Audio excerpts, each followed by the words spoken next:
But yeah, I just needed a minute to let that out because it's frustrating, you know?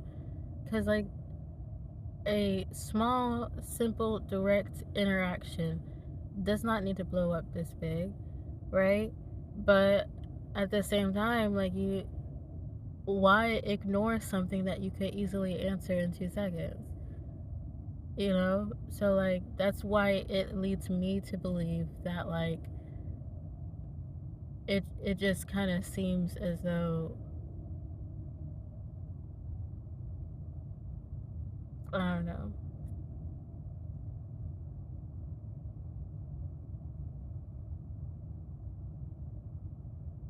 It's like they have an idea of me, right? Which is incorrect. And again, like I said, I'm not saying that I was right in this situation. I'm saying that they are saying something happened that didn't happen, you know? And I'm like, if you're going to make a decision, make it based off facts. And then at the same time, like as we know, I am a kind of person where like once I'm sort of sensing some bad energy, I'm not actually in the mood to stay, right? And so like it's not that big of a deal in terms of like um thinking I should still work there. Um I don't mind not working there.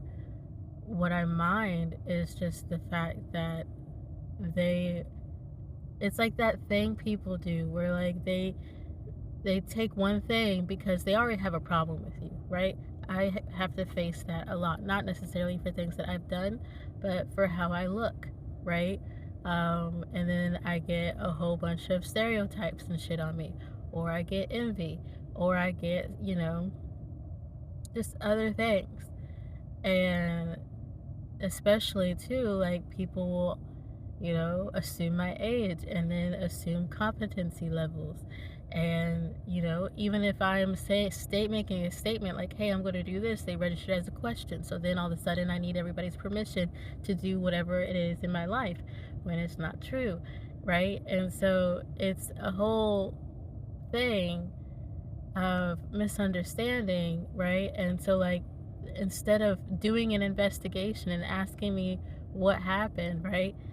What they did is they just made a fucking statement that wasn't fucking true and said that's what happened, and I hate that.